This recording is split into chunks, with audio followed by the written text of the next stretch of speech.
ഈശോ മിശിഹായിക്ക് സ്തുതിയായിരിക്കട്ടെ. മെൽസായുടെ പുതിയൊരു എപ്പിസോഡിലേക്ക് സ്നേഹപൂർവമായ സ്വാഗതം.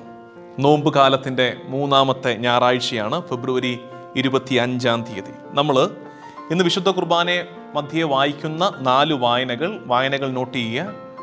ഒന്നാമത്തത് നിയമാവർത്തന പുസ്തകം 15 അധ്യായം 7 മുതൽ 15 വരെയുള്ള വാക്യങ്ങൾ. രണ്ടാമത്തെ വായന തോബിത്തിൻ്റെ പുസ്തകം 12 അധ്യായം 6 മുതൽ 15 വരെയുള്ള വാക്യങ്ങൾ. ലേഖനം 2 കോരിന്തോസ് 8 9 മുതൽ 15 വരെ. സുവിശേഷ ഭാഗം മത്തായിയുടെ സുവിശേഷം 6 അധ്യായം 1 മുതൽ 8 വരെയും 16 മുതൽ 18 വരെയുമുള്ള വാക്യങ്ങൾ. സുവിശേഷത്തിൽ ഈശോ ക്രിസ്തീയ പുണ്യ പ്രവർത്തികൾ, അതായത് പ്രധാനപ്പെട്ട തോബിത്തിൻ്റെ പുസ്തകത്തിലൊക്കെ കാണുന്ന പ്രാർത്ഥന, ഉപവാസം, ധർമ്മദാനം, അതിനെക്കുറിച്ചാണ് കർത്താവ് പറയുന്നത്. അത് ചെയ്യുമ്പോൾ ശ്രദ്ധിക്കേണ്ട കാര്യം എന്താണ് സുവിശേഷത്തിൽ പറയുകയാണ്. എന്നാൽ വായനകളെല്ലാം എടുത്താൽ ഏറ്റവും പ്രധാനമായിട്ട് അതിനകത്തുള്ളത് ധർമ്മദാനം എന്നുള്ളതാണ്. മറ്റുള്ളവരിലേക്ക് സഹായം എത്തിക്കുന്നത്, ഉള്ളത് മറ്റുള്ളവരുമായി പങ്കുവെക്കുന്നതിനെ കുറിച്ചുള്ള, അതാണ് കോമൺ ത്രെഡ് കിടക്കുന്നത്. പ്രാർത്ഥനയെക്കുറിച്ച്, ഉപവാസത്തെക്കുറിച്ചൊക്കെ മെൻഷനിങ് ഉണ്ടെങ്കിലും കൂടുതൽ ശ്രദ്ധേയമായിട്ട് കിടക്കുന്ന ധർമ്മദാനമാണ്. പ്രത്യേകിച്ച് ഈ നോമ്പ് കാലത്ത് നമുക്ക് ഈ ധർമ്മദാനം കൂടുതൽ ശ്രദ്ധ കാണിക്കേണ്ട കാലം കൂടിയല്ലേ. ഒരു വശത്ത് നമ്മൾ സ്പിരിച്വലി കൂടുതൽ നറിഷ് ചെയ്യുന്നൊരു കാലമാണ്. ഒത്തിരി പ്രാർത്ഥിക്കുന്നു, എല്ലാ ഇടവകളിലും ധ്യാനങ്ങളും പ്രാർത്ഥനകളും ഒക്കെ നടക്കുന്നു. ഒപ്പം നമ്മൾ കുരിശിൻ്റെ വഴി ചെല്ലുന്നു, കരുണക്കൊന്ത ചെല്ലുന്നു, കുമ്പസാരം നടത്താൻ ഏറെ ശ്രദ്ധ കാണിക്കുന്നു. അങ്ങനെ ആ കാര്യങ്ങളൊക്കെ ശ്രദ്ധിക്കുമ്പോൾ ഇപ്പുറത്തൊരു സൈഡിൽ മറ്റുള്ളവരിലേക്ക് നന്മ പങ്കുവെക്കേണ്ട കാലം, ധർമ്മദാനം നടത്തേണ്ട കാലം. അപ്പോൾ ഇന്നത്തെ മെൽസായിൽ ഈ 4 വായനകളിലൂടെയുള്ള യാത്രയിൽ ഞാൻ നിങ്ങൾക്കായി പങ്കുവെച്ച് നൽകുന്നത്, എന്തുകൊണ്ട് മറ്റുള്ളവർക്ക് നിന്റെ സ്വത്ത് പങ്കുവെക്കണം? ഒന്നാമത്തെ ചോദ്യം, എന്തുകൊണ്ട് മറ്റുള്ളവർക്ക് നമുക്കുള്ളതിൻ്റെ വീതം, അത് എത്രയാണെങ്കിലും, ഏറ്റവും നിസ്സാരനായവൻ പോലും ഉള്ളതിൻ്റെ വീതം എന്തുകൊണ്ട് മറ്റുള്ളവർക്ക് പങ്കുവെക്കണം? ഒന്നാമത്തെ ചോദ്യം. 2, അങ്ങനെ പങ്കുവെക്കുമ്പോൾ ശ്രദ്ധിക്കേണ്ട കാര്യം എന്താണ്? 3, അങ്ങനെ ചെയ്താൽ, അങ്ങനെ പങ്കുവെച്ചാൽ എന്താണ് മെച്ചം? ഈ 3 കാര്യങ്ങളാണ് നമ്മൾ ചിന്തിക്കുന്നത്. ആ ചോദ്യങ്ങൾ മനസ്സിലുണ്ടാകട്ടെ. എന്തുകൊണ്ട്, എങ്ങനെ, എന്തിന്? അത്ര ക്ലിയറാണ്. ധർമ്മദാനം എന്തുകൊണ്ട് ചെയ്യണം, എങ്ങനെ ചെയ്യണം, എന്തിന്, അങ്ങനെ ചെയ്യുമ്പോൾ എന്താണ് നമുക്കുള്ള മെച്ചം? അപ്പം ആദ്യം എന്തുകൊണ്ടത് ചെയ്യണം, എന്തുകൊണ്ട് മറ്റുള്ളവർക്കത് കൊടുക്കണം? ഉത്തരം കിടക്കുന്നത് തോബിത്തിൻ്റെ പുസ്തകത്തിൽ 2 വായനയിൽ കിടപ്പുണ്ട്. അപ്പോൾ 1 വായനയിൽ ലേഖനത്തിലും അതിന് സമാനമായ സൂചനകൾ കിടപ്പുണ്ട്. അത് നിയമാവർത്തന പുസ്തകം എടുക്കുക. നിയമാവർത്തന പുസ്തകം 15 7 മുതൽ 15 വരെയാണല്ലോ ഒന്നാമത്തെ വായന. അതിനകത്ത് നമ്മൾ ഈ കാരണം കിടക്കുന്നുണ്ട്. എന്തുകൊണ്ട് മറ്റുള്ളവർക്ക്, നിയമാവർത്തന പുസ്തകം 15 അധ്യായത്തിൽ മറ്റുള്ളവരിലേക്ക് പങ്കുവെക്കുന്നതിന് ഡീറ്റെയിലിംഗ് കൊടുത്തിട്ടുണ്ട്. എന്ന് വെച്ചാൽ, നീ നിന്റെ ഹൃദയം കഠിനമാക്കുകയോ അവന് സഹായം നിരസിക്കുകയോ അരുത്, അവൻ ആവശ്യമുള്ളത് എന്ത് തന്നെയായാലും ഉദാരമായി വായ്പ കൊടുക്കണം എന്നൊക്കെ പറഞ്ഞ കാര്യങ്ങൾ പറഞ്ഞിട്ടുണ്ട്. എന്നിട്ട് എന്തുകൊണ്ടത് 15ാമത്തെ വാക്യമാണ് അടിവരയിട്ട് വെക്കേണ്ടത്. എന്തുകൊണ്ട് ആവശ്യമുള്ള ഒരാളെ നീ അലിവോടെ സഹായിക്കണം? 15ാം വാക്യം, നീ ഒരിക്കൽ ഈജിപ്തിൽ അടിമയായിരുന്നുവെന്നും നിന്റെ ദൈവമായ കർത്താവാണ് നിന്നെ രക്ഷിച്ചതെന്നും ഓർക്കണം. അതിനാലാണ് ഇന്ന് ഞാൻ നിന്നോട് ഈ കാര്യം കൽപ്പിക്കുന്നത്. എന്താ അതിൻ്റെ ലോജിക്ക്? ഒരിക്കൽ നീ കർത്താവിൻ്റെ സഹായത്തിൻ്റെ പാത്രമായിരുന്നു. നീ ഇവിടം വരെ എത്തിയെങ്കിൽ എത്തിച്ചതാരാ? കർത്താവ്. അപ്പം കർത്താവ് ആഗ്രഹിക്കുന്നുണ്ട് ഇനി നിന്നിലൂടെ ആരെങ്കിലുമൊക്കെ അനുഗ്രഹിക്കപ്പെടണം. അപ്പം അത് പങ്കുവെച്ച് കൊടുക്കണം. തോബിത്തിൻ്റെ പുസ്തകത്തിലും ഇത് തന്നെയാണ് കിടക്കുന്നത്. തോബിത്തിൻ്റെ പുസ്തകം നമുക്ക് അധികം വായനയിൽ വരാത്തതാണ്.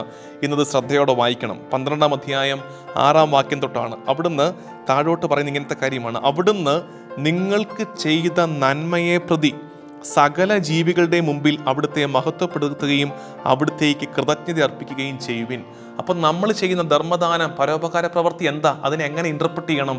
ദൈവം എനിക്ക് ചെയ്ത നന്മകളെ ഓർത്ത് ഞാൻ എൻ്റെ കർത്താവിനെ മഹത്വപ്പെടുത്തുന്നതാണ് ഞാൻ ചെയ്യുന്ന എല്ലാ നന്മ പ്രവർത്തികളും.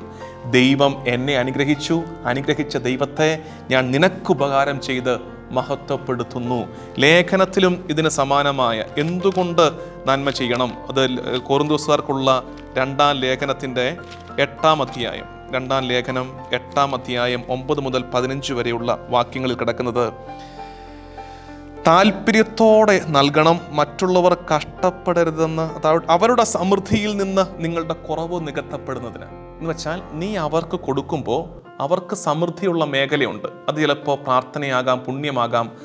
ആ സമൃദ്ധി കൊണ്ട് നിന്റെ കുറവ് നികത്തപ്പെടും. അതുകൊണ്ട് മറ്റുള്ളവരിലേക്ക് നന്മ കൊടുക്കണം. അപ്പോൾ എന്തുകൊണ്ട് ധർമ്മദാനം ചെയ്യണം? അതിൻ്റെ ഉത്തരമാണ് നമ്മൾ എല്ലാ വായനകളിൽ നിന്ന് കണ്ടുപിടിച്ചത്. രണ്ടാമത്തെ ചോദ്യം, ധർമ്മദാനം ചെയ്യുമ്പോൾ ശ്രദ്ധിക്കേണ്ട കാര്യം എന്താണ്? അത് കർത്താവ് വളരെ വ്യക്തതയോടെ പറഞ്ഞിട്ടുണ്ട്. ഈ മത്തായിയുടെ സുവിശേഷം 6-ാം അധ്യായം, സെർമൺ ഓൺ ദ മൗണ്ട്, മലയിലെ പ്രസംഗത്തിൽ നമ്മൾ ഈ വായിക്കുന്ന ഭാഗത്ത് 1 തൊട്ട് 8 വരെയുള്ള ഭാഗങ്ങൾ, പിന്നെ 16 തൊട്ട് 18 വരെയുള്ള ഭാഗങ്ങൾ, അവിടെയൊക്കെ നമ്മൾ കാണുന്നത് ഈശോ റിപ്പീറ്റ് ചെയ്ത് ഈ 3 പുണ്യങ്ങളെക്കുറിച്ച് പറയുന്നത് മറ്റുള്ളവരെ കാണിക്കാൻ വേണ്ടി ചെയ്യരുത്. മറ്റുള്ളവരെ കാണിക്കാൻ വേണ്ടി പ്രാർത്ഥിച്ചാൽ അതിൻ്റെ മെച്ചം ഇവിടം കൊണ്ട് തീർന്നു. മറ്റുള്ളവരെ കാണിക്കാൻ വേണ്ടി ധർമ്മദാനം ചെയ്താൽ അതിൻ്റെ മെച്ചം ഇവിടം കൊണ്ട് തീർന്നു. മറ്റുള്ളവരെ കാണിക്കാൻ വേണ്ടി ഉപവസിച്ചാൽ അതിൻ്റെ മെച്ചം ഇവിടം കൊണ്ട് തീർന്നു. പ്രത്യേകിച്ച് ധർമ്മദാനം, നമ്മുടെ ചാരിറ്റി വർക്കുകളൊക്കെ ഉണ്ടല്ലോ, ശരിക്കും നമുക്ക് ഈ ഒരു ശ്രദ്ധ വേണം. ഒത്തിരി ചാരിറ്റി നമ്മളൊക്കെ ചെയ്യുന്നുണ്ട്. അത് നമ്മൾ സ്ഥാപനമായിട്ട് ചെയ്യുന്നുണ്ട്, സംവിധാനങ്ങളായിട്ട് ചെയ്യുന്നുണ്ട്, വ്യക്തികളായിട്ട് ചെയ്യുന്നുണ്ട്, നല്ല കാര്യമാണ്. പക്ഷെ നമ്മുടെ ചാരിറ്റി വർക്കിലൊക്കെ നിർഭാഗ്യവശാൽ ഈ പ്രകടനപരത വല്ലാണ്ട് കയറി വന്നിട്ടുണ്ടോ എന്ന് സംശയിക്കണം.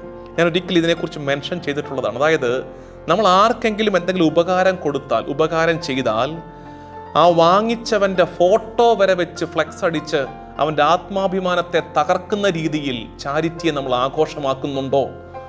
ശരിക്കും ഇത് വാങ്ങിക്കണ്ടായിരുന്നെന്ന് ചില സാധുക്കൾക്ക് തോന്നിപ്പോകുന്ന പരുവത്തിൽ നമ്മളതിനെ ആഘോഷമാക്കുന്നുണ്ടോ? അതാണ് കർത്താവ് പറഞ്ഞത്. മറ്റുള്ളവരെ ചെയ്യുന്ന നന്മ മറ്റുള്ളവർ അറിയട്ടെ, നിശ്ചയമായിട്ടും അത് അറിയുക വേണം. നന്മ നടക്കുന്നുണ്ട്. അതെന്തിനാത്? കർത്താവ് പറഞ്ഞു, നിങ്ങളുടെ വിളക്ക് പീഠത്തിന്മേൽ വെക്കണം. പക്ഷേ ഇൻഫീരിയർ ആയിട്ട് നിൽക്കുന്ന, വൾണറബിൾ ആയിട്ട് നിൽക്കുന്ന ഇവരെ പ്രസിദ്ധപ്പെടുത്താതിരിക്കാൻ, അവരുടെ മുഖം പബ്ലിഷ് ചെയ്യാതിരിക്കാൻ നമുക്ക് ബോധപൂർവമായ ശ്രദ്ധ ഉണ്ടാകണ്ടേ ചാരിറ്റിയിൽ? വാങ്ങിക്കുന്നവൻ്റെ ആത്മാഭിമാനത്തെ, അവൻ്റെ സെൽഫ് എസ്റ്റീമിനെ നമ്മൾ ബഹുമാനിക്കണം. അത് പ്രത്യേകം ധർമ്മദാനത്തിൽ ശ്രദ്ധിക്കേണ്ടതാണ്. അപ്പോൾ 2 കാര്യങ്ങളാണ് ഇപ്പോൾ ധർമ്മദാനത്തെക്കുറിച്ച് പഠിച്ചത്. 1, എന്തുകൊണ്ട് ധർമ്മദാനം ചെയ്യണം. 2, ധർമ്മദാനം ചെയ്യുമ്പോൾ ശ്രദ്ധിക്കേണ്ട കാര്യമെന്ത്. 3-ാമത്തത്, അങ്ങനെ മറ്റുള്ളവർക്ക് നീ നിന്റെ സമ്പത്തിൻ്റെ വീതം പങ്കുവെച്ച് കൊടുക്കുമ്പോൾ എന്തു മെച്ചം ഉണ്ടാകും? നമ്മൾ സ്വാഭാവികമായിട്ട് ചിന്തിക്കുമല്ലോ, ഇതുകൊണ്ട് എന്താ മെച്ചം? ഭൗതിക മെച്ചമോ ആത്മീയ മെച്ചമോ എന്തെങ്കിലും ഉണ്ടാകണ്ടേ? അതിൻ്റെ ഉത്തരം തോബിത്തിൻ്റെ പുസ്തകത്തിൽ കൃത്യമായിട്ട് കിടപ്പുണ്ടെന്നേ. തോബിത്തിൻ്റെ പുസ്തകം എടുക്കാം. തോബിത്തിൻ്റെ പുസ്തകത്തിൽ നമ്മൾ കാണുന്നത് ഇങ്ങനെയാണത്. 9-ാമത്തെ വാക്യം, ദാനധർമ്മം മരണത്തിൽ നിന്ന് രക്ഷിക്കുന്നു, അത് സകല പാപങ്ങളും തുടച്ചു നീക്കുന്നു. ദാനധർമ്മം ചില പാപങ്ങളെ തുടച്ചു നീക്കാൻ ഉപകരിക്കും. അതാണ് ഞാൻ നേരത്തെ പറഞ്ഞത്. ഞാനിപ്പോൾ തെറ്റി മെൻഷൻ ചെയ്തതാണ്. കൊറിന്തോസ്യർക്കുള്ള ലേഖനത്തിൽ പൗലോസ്ലീഹ പറയുന്നില്ലേ, നിന്റെ സമൃദ്ധിയിൽ നിന്ന് മറ്റുള്ളവരുടെ കുറവിലേക്ക് നീ പകർന്നു കൊടുക്കുമ്പോൾ അവരുടെ സമൃദ്ധിയിൽ നിന്ന് നിന്റെ കുറവിലേക്ക് തിരിച്ചു വരും. അപ്പോൾ സമത്വം ഉണ്ടാകുമെന്നാണ് പറഞ്ഞിരിക്കുന്നത്. അത് ചിന്തിച്ച് നോക്കിക്കേ. നിന്റെ സമൃദ്ധിയിൽ നിന്ന്, നിനക്കിപ്പോൾ എന്താ സമൃദ്ധിയുള്ളത്? സമ്പത്താണോ സമൃദ്ധിയുള്ളത്? ആരോഗ്യമാണോ സമൃദ്ധിയുള്ളത്?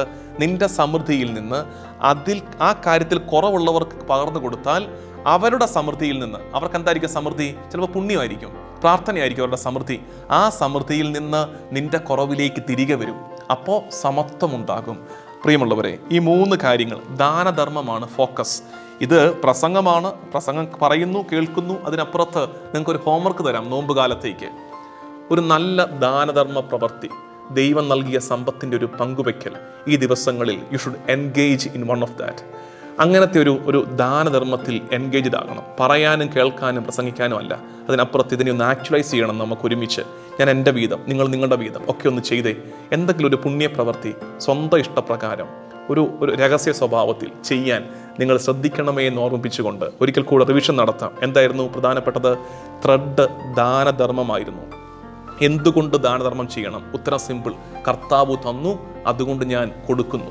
അപ്പോൾ ഈ കൊടുക്കൽ എന്താണ്? തന്ന കർത്താവിനുള്ള എൻ്റെ മഹത്വപ്പെടുത്തലാണ് എൻ്റെ കൊടുക്കലൊക്കെ. 2-ാമത്, കൊടുക്കുമ്പോൾ ശ്രദ്ധിക്കേണ്ട കാര്യം പ്രകടനപരത, എക്സിബിഷനിസം ഉണ്ടാകാതെ ശ്രദ്ധിക്കണം. 3, അങ്ങനെ കൊടുത്താൽ എന്താണ് മെച്ചം? ചില പാപക്കറകൾ നിന്നിൽ നിന്ന് മാഞ്ഞു പോകുമെന്ന് ഓർക്കണം. നിന്റെ സമൃദ്ധിയിൽ നിന്ന് മറ്റുള്ളവരുടെ കുറവിലേക്ക് നീ കൊടുക്കുമ്പോൾ അവരുടെ ആത്മീയ സമൃദ്ധിയിൽ നിന്ന് നിന്റെ കുറവിലേക്ക് നിറവായിട്ട് മാറും. ദൈവനാമത്തിന് മഹത്വം ഉണ്ടാകട്ടെ. ആമേൻ.